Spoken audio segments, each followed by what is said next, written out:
توحید و سنت سے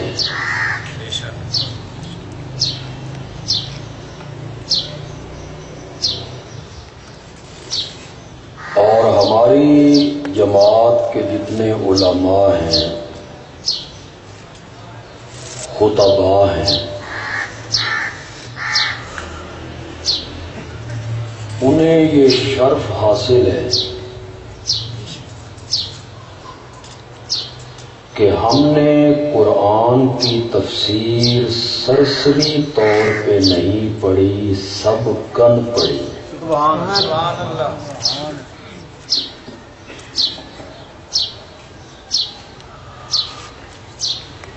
اور جس ہستی سے میں نے پڑھی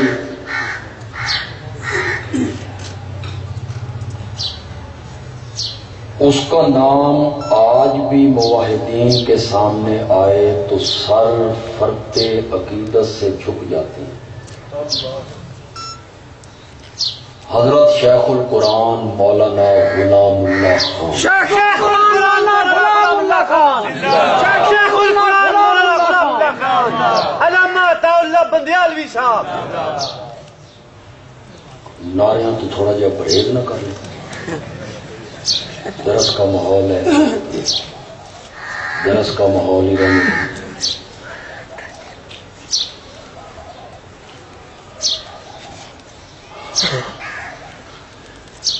اور حضرت شیخ القرآن مولانا غلام اللہ خان رحمت اللہ علیہ نے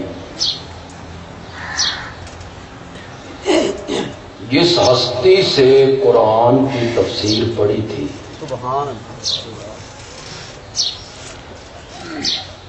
اسے دنیا رئیس المفسرین مولانا حسین علی کے نام سے سبحان اللہ رحمت اللہ۔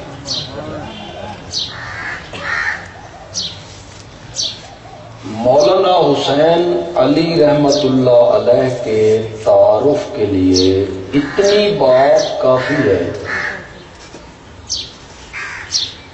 کہ انہوں نے علم دین پڑھا تھا امام الہند مولانا رشید احمد گنگوہی رحمت اللہ۔ سبحان اللہ۔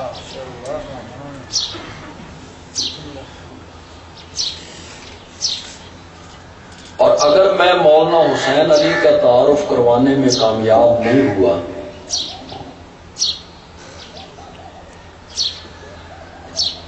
دوسرے لفظوں میں بھی تعارف کروا سکتا۔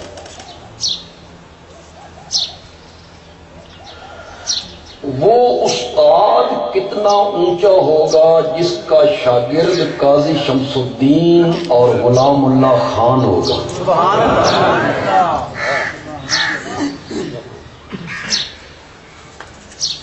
اور اس مرشد کے کیا کہنے جس کا مرید حضرت سید عنایت اللہ شاہ بخاری ہو۔ سبحان اللہ۔ اللہ ان کی قبروں کو منور۔ آمین۔ مولانا حسین علی رحمت اللہ علیہ کا انداز تفسیر یہ ہے، وہ فرماتے ہیں کہ پورے قرآن میں اللہ نے صرف 3 مسئلے بیان کیے ہیں۔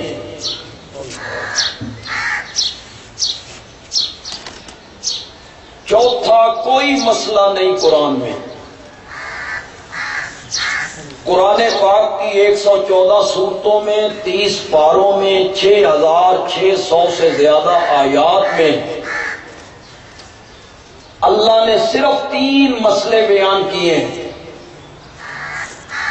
اور وہ 3 مسئلے جو اللہ نے پورے قرآن میں بیان کیے ہیں، اللہ نے ان تینوں مسئلوں کو سورت کوثر کی 3 آیتوں میں بیان کیا ہے۔ سبحان اللہ۔ پہلا مسئلہ جو قرآن کے صفحات میں مختلف صورتوں میں ہمیں ملتا ہے، جو اللہ نے بیان کیا ہے، اس مسئلے کا عنوان ہے مقام محمد الرسول اللہ صلی اللہ علیہ وسلم۔ میرے نبی کا مقام کیا ہے؟ میرے نبی کی عظمت کیا ہے، میرے نبی کی شان کیا ہے، میرے نبی کا رتبہ کیا ہے، میرے نبی کا احترام کیا ہے، میرے نبی کا ادب کیا ہے، یہ اللہ نے قرآن میں مختلف جگہوں پہ اپنے نبی کی عظمت کو بیان کیا ہے۔ اور اگر آپ کی توجہ ہو تو بندیالوی کہتا ہے کاریگر بہتر جانتا ہے اپنی بنائی ہوئی چیز کو کہ میں نے یہ چیز کیسے بنائی ہے، اس میں میں نے کیا کیا خوبیاں رکھی ہیں اور اس چیز میں کیا کیا خامیاں ہیں، یہ عام بندہ نہیں جانتا، کاریگر بہتر جانتا ہے۔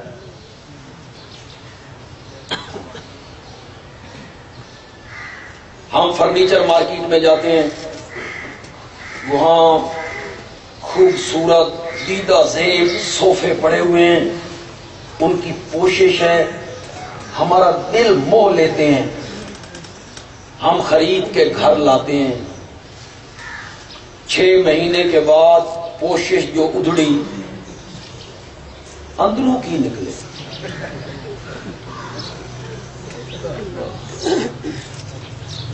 اجڑا ہوا فوم، پرانی کپا، ٹوٹی ہوئی لکڑیاں، پرانی ٹاکیاں۔ کاریگر سے یہ بات مخفی تھی، کاریگر سے یہ بات چھپی ہوئی نہیں تھی، مجھ سے آپ سے یہ بات چھپی ہوئی تھی۔ اگر یہ بات صحیح ہے کہ کاریگر اپنی بنائی ہوئی چیز کو بہتر جانتا ہے، تو پھر بندیالوی کہتا ہے کہ جس رب نے میرے نبی کو بنایا ہے وہ اچھی طرح جانتا ہے کہ میں نے محمد کو کیسا بنایا ہے، وہ بہتر جانتا ہے۔ جس طرح وہ بیان کر سکتا ہے اس طرح میرے نبی کی عظمت کو کوئی بھی بیان نہیں کرتا۔ جگہ جگہ میرے نبی کی عظمت کا ذکر کیا، میں اس طرف چلا جاؤں گا تو بات بڑی طویل ہو جائے گی۔ میرے نبی کی اداؤں کے تذکرے کیے، سبحان اللہ سبحان اللہ۔ قبلے کی تبدیلی کا جو اشارہ ہوا، سیقول السفہاء من الناس ما ولاھم عن قبلتہم، کہ ہم آپ کا قبلہ بدلنے والے ہیں اور بیت اللہ بنانے والے ہیں، تو نبی پاک بار بار آسمان کی طرف دیکھتے تھے، جبریل جلدی آئے، وحی لائے، قبلہ تبدیل ہو جائے۔ یہ عام مفسرین کی رائے ہے، مولانا حسین علی کی رائے میں پیش نہیں کر رہا ہوں۔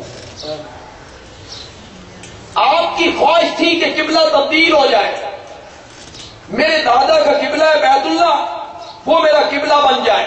انتظار میں بار بار آپ چہرہ آسمان کی طرف اٹھاتے ہیں۔ اللہ نے میرے نبی کی اس ادا کا قرآن میں ذکر کیا، قَدْ نَرَىٰ تَقَلُّبَ وَجْهِكَ فِي السَّمَاءِ فَلَنُوَلِّيَنَّكَ قِبْلَةً تَرْضَاهَا۔ میرے پیارے پیغمبر، تیرا بار بار چہرہ آسمان کی طرف اٹھانا ہم دیکھ رہے ہیں۔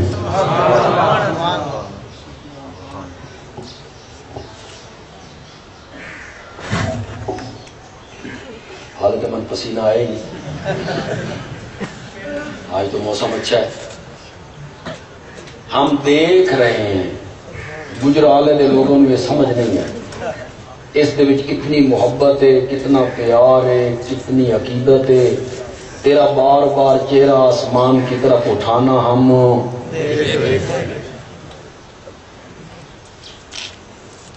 محبوب آکھے نا اپنے عاشق نو، میں تیریاں اداواں میں ویکھ رہے ہیں، ایک کسی سڑے ہوئے عاشق کو پوچھو اس میں مزہ کتنا ہے۔ محبوب کہتا ہے تیری ادائیں ہم دیکھ رہے ہیں، تیری ادائیں۔ یہ نرا کا معنی ہے، نرا ہم دیکھ رہے ہیں۔ نرا کے اوپر آیا قد، قد نرا، قد کا معنی کون کرے گا؟ سبحان اللہ۔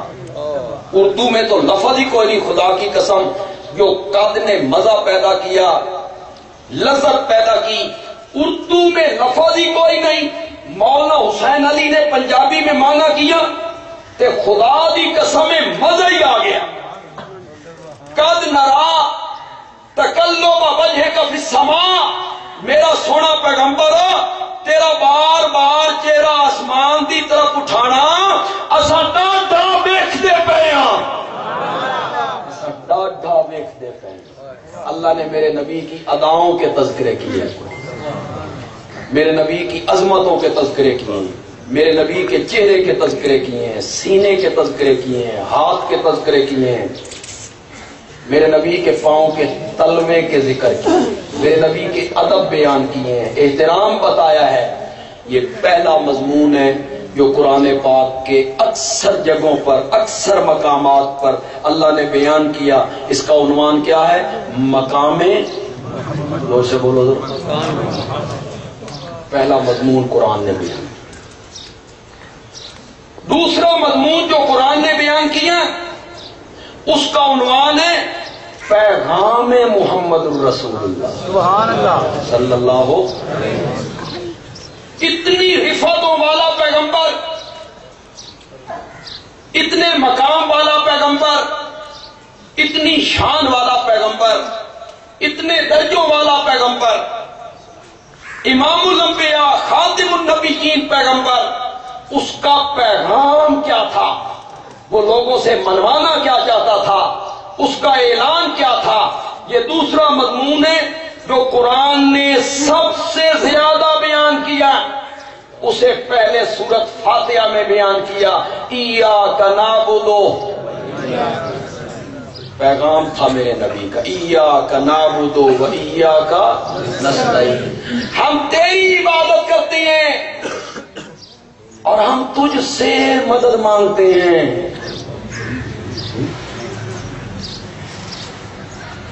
ٹھیک مانا کی کرو، ادھے چپ نہیں مطلب ٹھیک کی تو بولو میں نے ٹھیک مانا کی. ہم تیری عبادت کرتے ہیں،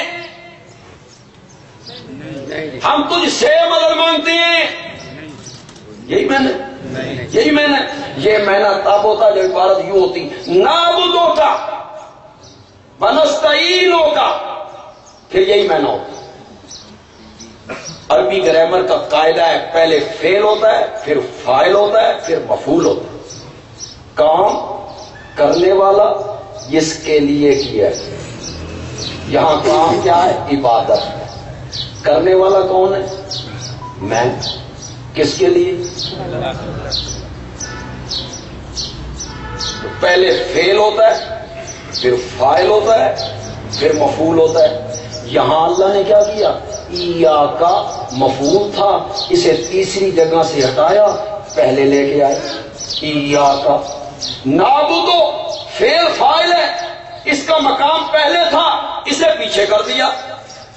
نحو کا امام رضی کہتا ہے کہ لفظ کو اپنی جگہ سے ہٹا دیا جائے تو معنی حصر کا ہوتا ہے، حصر ہی کا معنی دیتا ہے. ایاک نعبد، ہم تیری ہی عبادت کرتے ہیں، وایاک نستعین، اور ہم تجھ ہی سے مدد. یہ معنی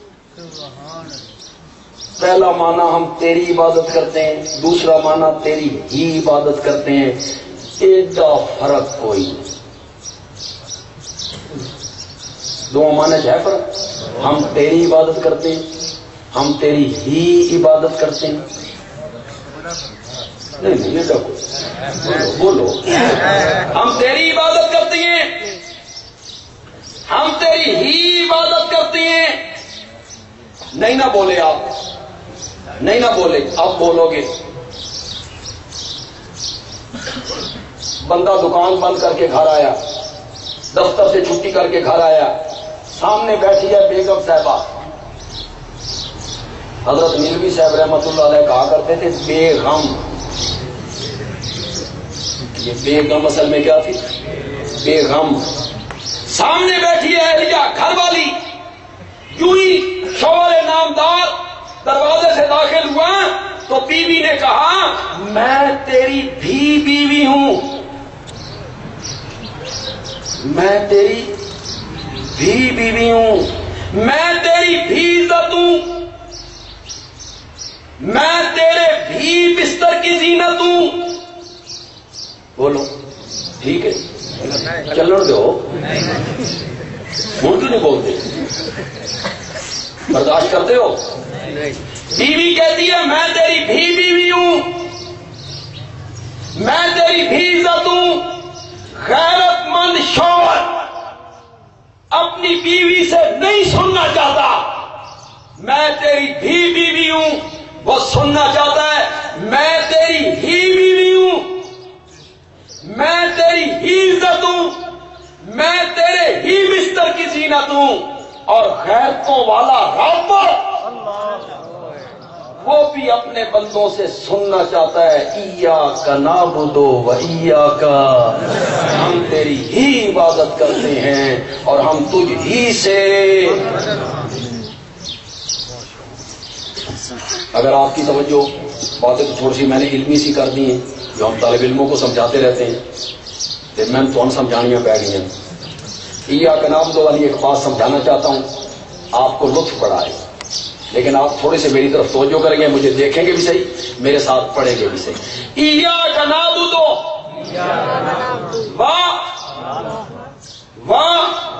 ایاک نستعین. یہ جو واو ہے ہم اردو میں کہیں گے اور. واو کا معنی کیا ہو؟ بس ہماری زبان ہماری بولی یہاں ختم. اور عربی ایسی نہیں، عربی میں اس واو کے بڑے معنی، بڑے معنی. یہاں یہ واو ہے بیانیہ، اس کو کیا کہیں گے؟ واو بیانیہ، واو تفسیریہ. یہ واو بیانیہ کیا کہتی ہے؟ واو بیانیہ کہتی ہے اگر میرے تو پہلے جملے دی سمجھ نہیں آئی، اگر میرے تو پہلے جملے دی سمجھ نہیں آئی، میرے تو بعد والا جملہ پڑھ، بعد والا جملہ پہلے جملے کی تفسیر ہے. بعد والا جملہ پہلے جملے کا بیان ہے. ایاک نعبد، ہم تیری ہی عبادت کرتے ہیں. مولا گجرا والے دے لوگوں نو کوئی سمجھ نہیں آئی عبادت کیا ہوتی ہے، عبادت کسے کہتی ہیں. واؤ نے کہا اگلا جملہ پڑھ، یعنی ایاک نستعین، ہم مدد کے لیے پکارتے ہیں تو صرف کس کو پکارتے ہیں؟ ایاک نعبد و ایاک. یہ دوسرا مضمون ہے جو قرآن میں بیان ہے کہ الہ اور معبود صرف کون ہے؟ اللہ.